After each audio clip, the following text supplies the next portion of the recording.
All right, good afternoon, everyone, and welcome to this March 9th meeting of the Safety Standing Policy Committee.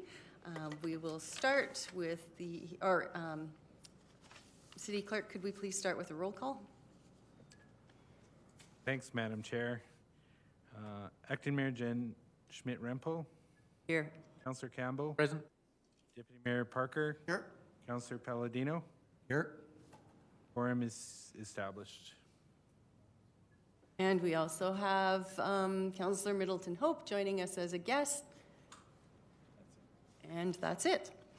The City of Lethbridge acknowledges that we are gathered on the lands of the Blackfoot people of the Canadian Plains and pays respect to the Blackfoot people, past, present, and future, while recognizing and respecting their cultural heritage, beliefs, and relationships to the land. The City of Lethbridge is also home to the Métis Nation of Alberta Region 3. Moving on to the adoption of the agenda. Has everybody had an opportunity to take a look at the agenda? Mr. City Clerk, do we have any additions to the agenda or changes? There are no additions or changes. All right, seeing that we have no additions, changes, or anybody has any comments on the agenda, I'll call the vote. All in favor? Seeing none opposed, that carries. And the consent agenda from Deputy Mayor Parker, be it resolved that the minutes of the Community Safety Standing Policy Committee meeting held on February 9th, 2023 be approved and the Mayor and City Clerk be authorized to sign and seal this, authorized to sign the same. Deputy Mayor Parker. Question's been called. All in favor?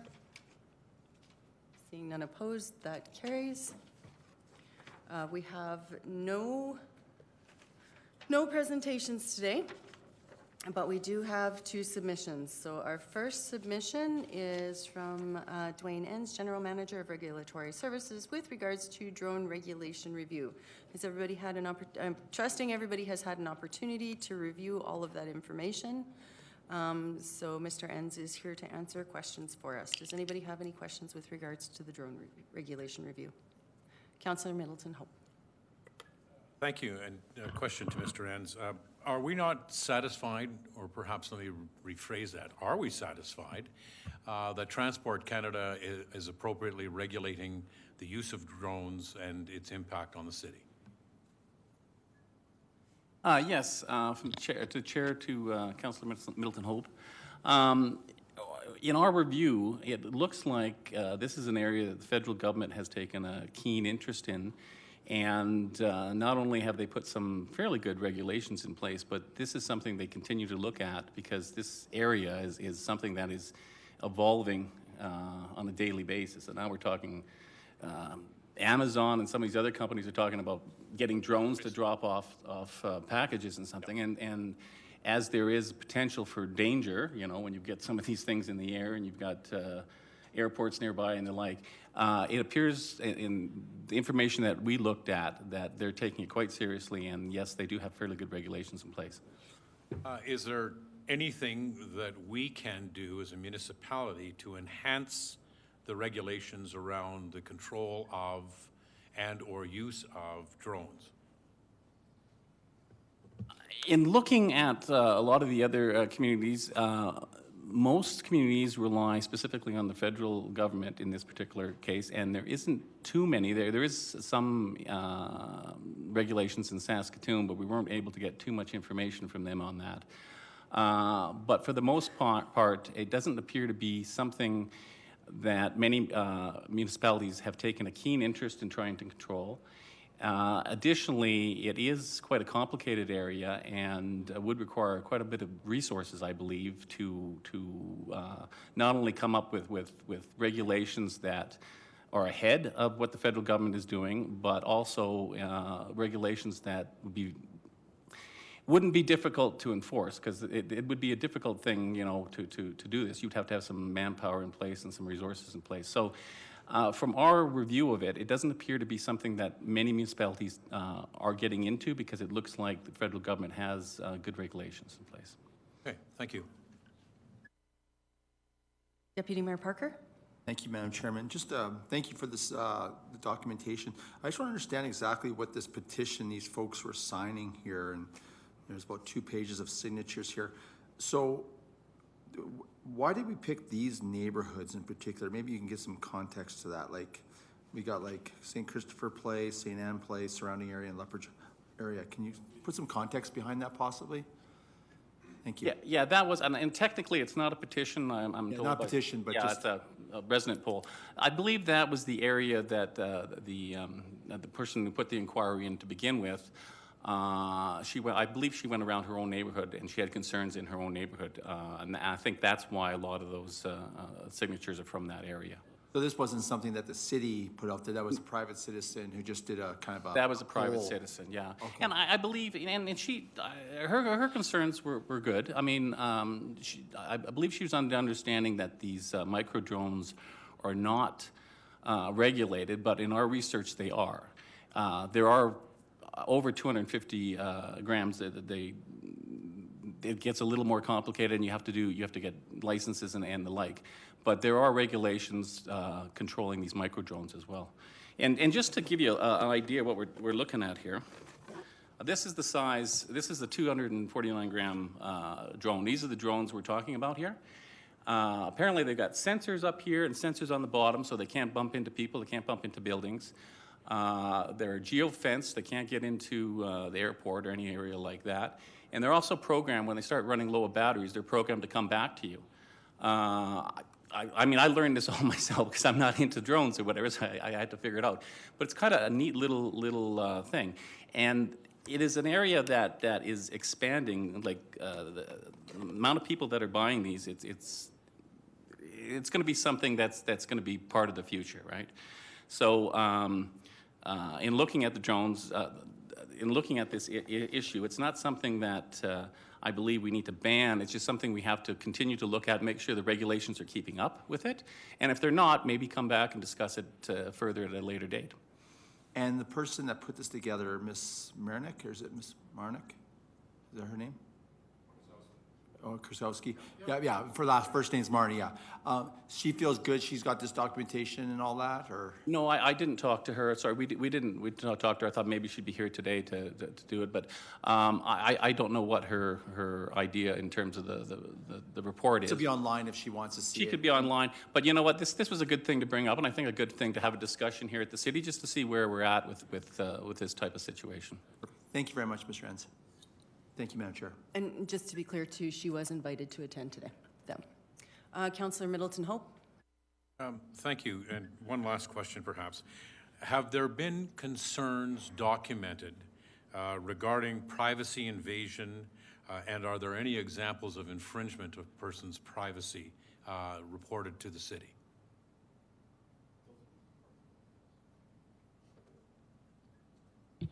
Good afternoon. The City of Lethbridge does not investigate those complaints. That would be through Lethbridge Police Service. And in the information provided, she's indicated that she did reach out and contact Lethbridge Police Service, and we do not know the results of that investigation. Right. What she said in the letter, though, is not a specific incident, if I read it correctly. It's a matter of this could happen. She was referencing a specific individual operating a drone. Right, but there was no indication that that person was doing anything nefarious. And I believe that her concerns were identified in the 6 areas that we reviewed in the complaint.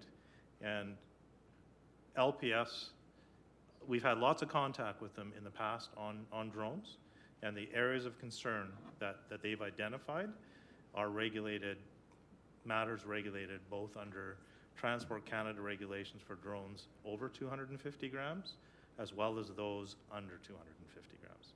Good, so we have it covered. Serious offenses, yes. Thank you. Councillor Campbell? Thank you. Just what is the practical use of that drone you've got there? What are people doing with that drone when it's out over the neighborhood on the north side there? What's their purpose? And have you got an idea of what? Well, I guess there's lots of applications in the future, but what's basically are people using them for now?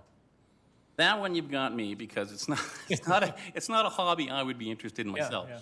But I think people just they like to take a view of their neighborhood, or they like to. I mean, there's commercial things that are exploding. I mean, real estate agents are using these, and a whole bunch of other different businesses, and the city actually uses some of these. Your entertainment business too. I Entertainment. know. Oh yeah, we just had a discussion, a workshop with the movie production, and they're talking about how much they use these drones or whatever. I think it's more of a hobby for individuals. I think they get some fun out of it, and the like. Now, obviously, whenever you do something like this, people can misuse these things, but there are a lot of controls in the product when you purchase it itself, and there are a lot of regulations. There's actually a complaint form online with Transport Canada. You can go in and completely fill out that and get them to investigate. So ultimately, that drone you got there, has that got cameras in it? Is that? It does indeed. It has a. They pretty much all have cameras, I would Yes, it has a imagine, eh? 4K camera just Yeah. on the bottom here like that. Yes. Yeah. Cool. Okay, thank you. Councillor Palladino. Thank you, Madam Chair. That drone there, is that a $200 drone that you buy at Best Buy? This particular drone is $1,100. However, it's one of the more expensive ones. You can get these for $500. And it's the DJI. I think they own like 70% of the market worldwide. And in fact, what was my notes here?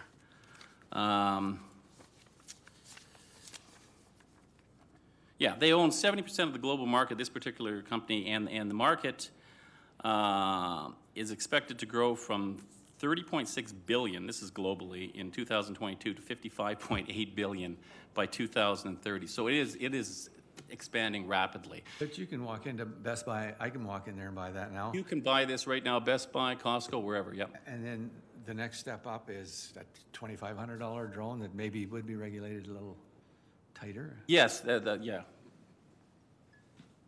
I think rather than focusing on the price of the drone, it's Yeah. The weight, yeah. weight is What's the the key factor.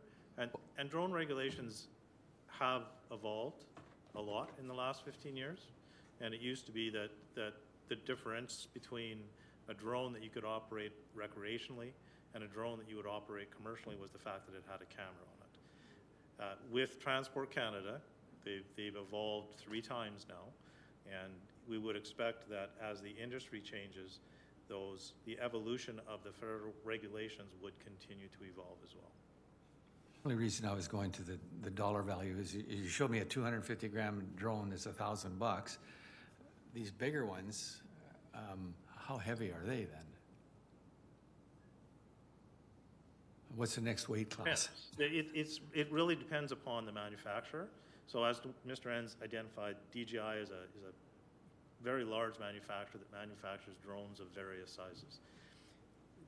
Is when you look at the size of the drone, a 25-kilogram drone, you can get a license for drones between 250 grams and up to 25 kilograms.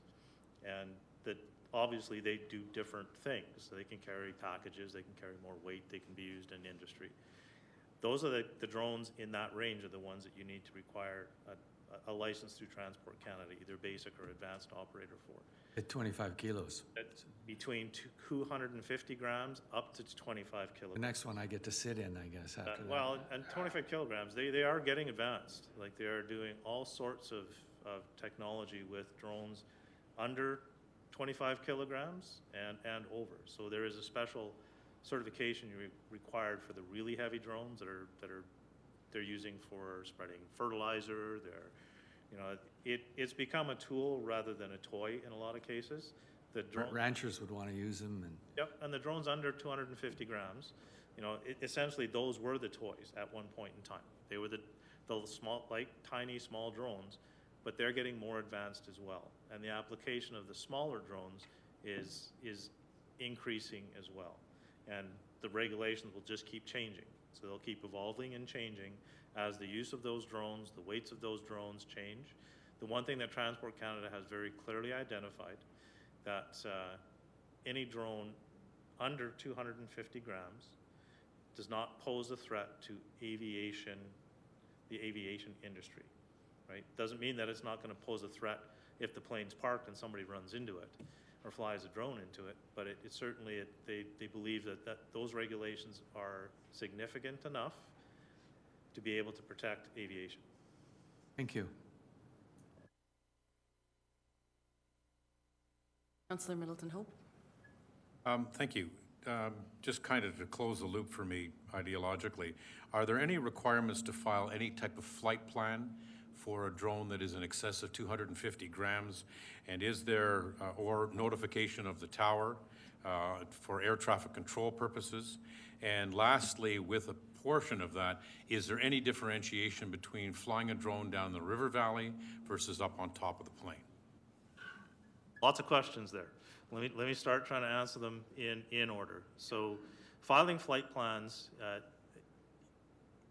with the two different classes of licenses, a basic and advanced, a basic operator, you cannot fly in controlled airspace no matter what. So that's that 250 grams to 25 kilograms. For an advanced operator, you can get certification from your local airport and air authority to fly within certain distances and prescribed distances. At this airport here, as an advanced operator, you can get kind of carte blanche authority for certain things, so you can fly closer. What you can't do is they've clearly identified where you need what's called the Special Flight Operations Certification. And that's for whenever you're flying over an advertised event, or like, let's say somebody wanted to use a drone well, the air show is different because it's going to be all restricted, right? Because you're right at the airport, but Canada Day is a good example. Right, so Canada Day is a good example. We're within that buffer range. It's an advertised event. As a commercial operator and advanced operator, you have to file a Special Flight Operations Certificate, potentially. That's up to the airport. And that has all of your flight information. Right? And when it comes to the flying in the river valley, outside of the river valley, airspace is not something municipalities or provincial agencies control. It's all federally regulated. And they predicate both distance from airport, aerodrome, or helipad, as well as height that you can fly. So the recommended flight height is 400 feet. After that, then you have to start filing flight plans. Key information is 250 to 25 kilograms, two different kinds of licenses. The license for a basic operator, you cannot fly in controlled airspace at all. And an advanced operator can get permission to fly within controlled airspace, which is the bubble that was in the map that you've seen, the different colored bubbles. And within that, they can fly closer with having pre-approved authority over people, over events, advertised events, Special Flight Operations Certificate, advanced operators only. Thank you. Thank you very much. Does anybody else have any questions at all? So just one question I have. So if anybody has concerns with regards to drones flying in their neighborhood, should they be calling 311 or go online, since it is regulated by Transport Canada? Who should they be contacting if they do have concerns about this? They should be, if they contact 311, the information, we check all of our information sources. So where you can make a complaint and where they end up. 311 has the absolute correct information that if you contact 311, you're directed to Transport Canada, and Transport Canada is the investigating authority for all drone complaints, regardless of weight or size. Their complaint system doesn't list the requirement for the weight of a drone. If you want to get good information, there's exhaustive information created by the federal government on drones, and they're continually updating it. That's where that complaint needs to go. And it needs to go there for two reasons. One, they're the authority they have the authority to do the investigation and to exercise their ability to reach out to local police forces, whether that's here or whether it's in the rural areas, the RCMP, as well as that's the guideline to be able to set the regulations. So if there's concerns that they're missing, or to be able to change those regulations, they need that data to be able to formulate what regulations they haven't covered yet or may need to cover. So the correct answer is, you have a question about a drone, municipalities can provide education on it. The right place to get the best information, the right place to file a complaint is Transport Canada. 311 provides that information to callers.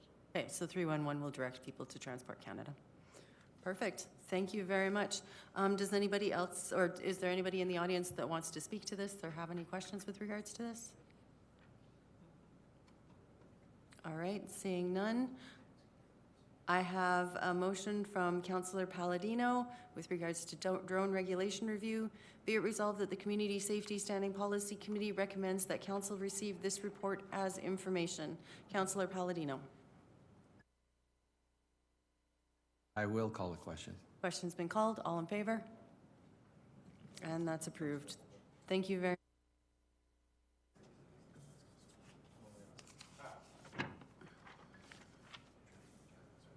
All right, on to item 6.2.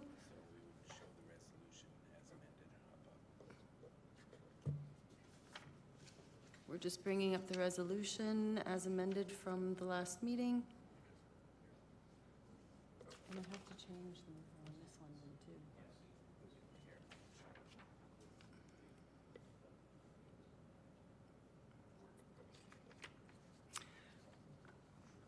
So, item 6.2 on our agenda is with regards to taxi rates and regulation review update.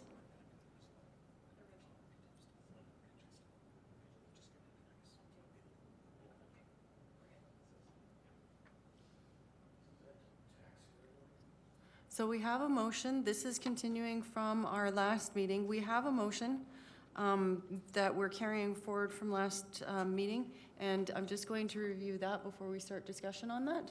So the motion is, be it resolved that the Community Safety Standing Policy Committee recommends that City Council approve the proposed changes to License Bylaw number 5658, support a moderate maximum meter rate increase as identified below, re-trips in Lethbridge and within 16 kilometers, A 6.156, A2 change from 31 cents to 34 cents per eighth of a kilometer, which is a 9% increase. B 6.156, A3 change from 75 cents to 83 cents per minute wait time, which is a 10% increase.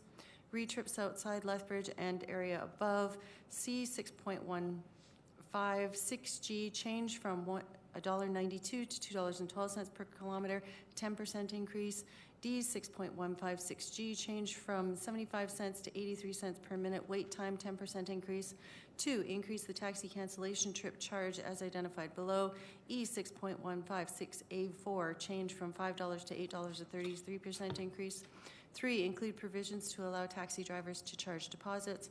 4, include a 30-meter inspection fee to offset a portion of city costs for inspection, and further direct administration to prepare an amending bylaw to capture said changes, and further direct administration to provide a report on the future of taxi regulation to the Community Safety Standing Policy Committee by Q3, and further that the taxi companies be engaged as part of that report.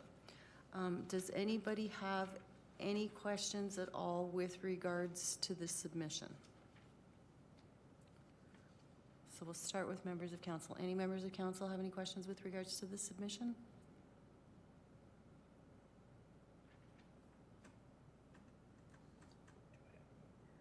Do I have a mover for this submission, actually?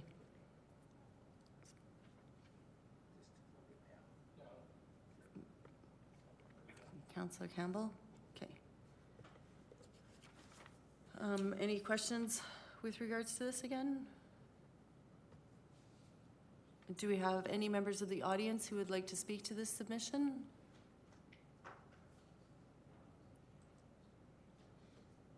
All right, Councillor Campbell. Well, if there's, I mean, this is what we had last week. No, we haven't done anything more beyond that. I understand that there's something coming forward, but in order for us to move forward, let's vote on this for now. I'll just call the question. Question's been called. All in favor? Any opposed? All right, that is defeated. I believe I have a second motion here coming forward.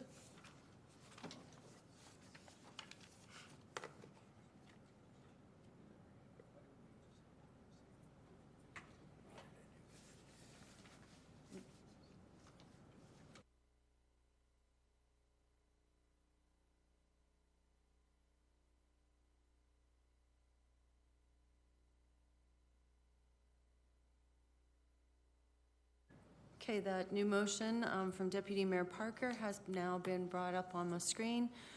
With regards to taxi rates and regulations review update, 6.2B, be it resolved that the Community Safety Standing Policy Committee recommends that City Council amend license bylaw number 5658 as follows.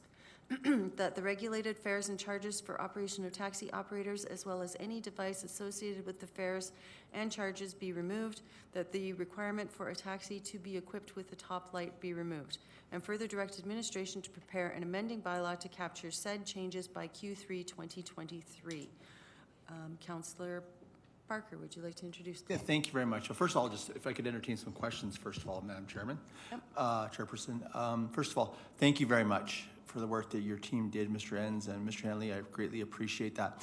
If this was passed, the other things would still be in place, like proper business licensing, making sure they have a proper meter that works properly. That stuff would still be occurring, right? Portion of that is correct. So the requirement for them to have a business license is correct, but the meters are associated to the rates, and this resolution is removing that device that measures that calibrated rate. Okay, so can I ask a question to industry if possible, Madam Chairman? And if you would, sir, thank you. And if you could just, when you come to the microphone, just state your name once again for the record. So if this was passed, you would have a meter and all that, but the city wouldn't be inspecting your meter, am I correct? First of all, my name is Michael Arend. I'm with 94 Cabs. It's an interesting proposition. I guess one of the first things I would be questioning is would this open up digital meters? That's maybe Mr. I'll let that question to you, Mr. Henley, possibly. So what this resolution does is it eliminates the calibrated measuring device that calibrates distance, rate, and time. Taxi cab companies could utilize any sort of measuring device that they chose to, and which would include the ability to use a digital meter or some form of application, like smartphone app that measures distance, and any sort of prepaid that way. What this does is it takes out the fact that the city sets the rate, and the devices that are required to be inspected to calibrate that rate. Thank you. Yeah, thank you, Madam Chair. Thank you, sir. Councillor Campbell. So just on that, I guess looking at, I don't know who can answer this, but just what is the, you know, if you're looking at kind of devil's advocate, if this goes forward, there's no regulation, like you say, what could happen? What's the worst thing that could happen? I imagine cabs could charge whatever they want, basically. Is that, I mean, it is a free enterprise, but does that become an issue? Possibly. The free market would dictate some of that, because if someone took a cab and it was a ridiculous amount of money, they say, I'm not going to phone that cab again. They're going to take someone else, right? Right. Yeah. So in theory, the free market enterprise would control some of that. I guess the biggest concern I would have, I guess, is, well, other than the fact that some cab companies do operate kind of independent contractors, so there may be individuals that are allowed to set their own rates, and you wouldn't know, I guess, I'd be up to the cab company to control their own rates. Or if they had independent contractors, they probably wouldn't want them charging different rates and the like. I guess my biggest concern may be something like an individual not from town here coming into the airport and the like. Let's say he comes in at 2 o'clock in the morning and hands us paying $100 to get downtown. Now, I'm sure that people would be very upset about something like that and would get out there, and cab companies wouldn't want that to be a tar in their reputation. So hopefully they would put something in place that wouldn't happen. So yes, there could be some companies could charge higher fees than what we recommended, but hopefully the free enterprise system takes some of the edge off of that. I guess, sir, if you just in kind of in response to that, you know, I just think of scenarios where an independent driver could take advantage of a situation where he says, well, this person is whatever, drunk enough that they don't even know that I'm, so they say, well, let's just crank it up a little bit, he'll never know. Could that be a scenario that, I mean, you know, not a good employee, but it's a scenario that could happen and effectively, you know, mess with the business guy? It is with somebody who's not equipped with any kind of a device. Right now, all of the major taxi companies that offer full-time service utilize software for their dispatching. All those dispatching programs offer an electronic meter that is pre-calibrated. It's currently used in the calculation of an estimate on a trip in the event a customer asks, what's this trip going to cost? We punch in pickup location, destination location, and it calculates based on the meter's programming what that trip's going to come to, thereabouts. It doesn't take into consideration things like wait time. If we have an independent that has absolutely no software for this and no meter in the vehicle, absolutely, but then I guess whether they're going to charge $100 or $10, how do you know what they're going to charge? So as a businessman and who wants to be competitive, I mean, you would want to be consistent with what you charge across the board, regardless of what your competitor is doing. I think consistent, fair. Yeah. It's smart business, right? Yeah, I mean, and with, you know, with not really encouraging changing the price of a cab ride based on a circumstance. No, absolutely not. There's plenty enough trips where you have special circumstances, right? Where can we go to McDonald's? Can we stop at the liquor store? And wait time kicks in, right? Driver may negotiate, and whether they're not allowed to or not, I've heard that it's been done. Well, you know what? For an extra $10, I can stop at the liquor store, right? If it's agreed between the two parties, I don't see anything wrong with it. But it's outside the meter charges. Other than that, you know, basically the big thing is being fair and having a set rate that a company would charge. An independent coming in, you got to question how they're going to convey that. I do know that within the city of Red Deer, which is where their meter maximum rates are not charged, they have they do a window stickering system where they advertise what their rates are on the window. Within Calgary, they run set rates, and then for online application bookings, they run very similar to Uber, where they do surge pricing. So the price goes up based on the demand when it's busy. So based on what you're seeing here and what was being proposed, it'll be going to council for discussion. What's your response to what you see before you for now, and what this is? I believe it's certainly fair. It does open it up to market competition. I think that there should be some sort of a stipulation that a device of some sort, be it an apps program, a taxi meter installed in the unit and set to a certain price, and perhaps maybe even sealed. Whatever they set it at and seal it at, that's what will be charged, you know, so that if we have an independent coming in, we can be assured that at least it's going to be this price and it's not getting switched for another trip because a particular individual is severely intoxicated or in dire straits or whatever, right? And does this, you know, in an independent coming in and saying, I'm going to take over this market, therefore I'm going to go way below what the rate is right now, could that be an issue? I don't know about way below, but I did it. Yeah.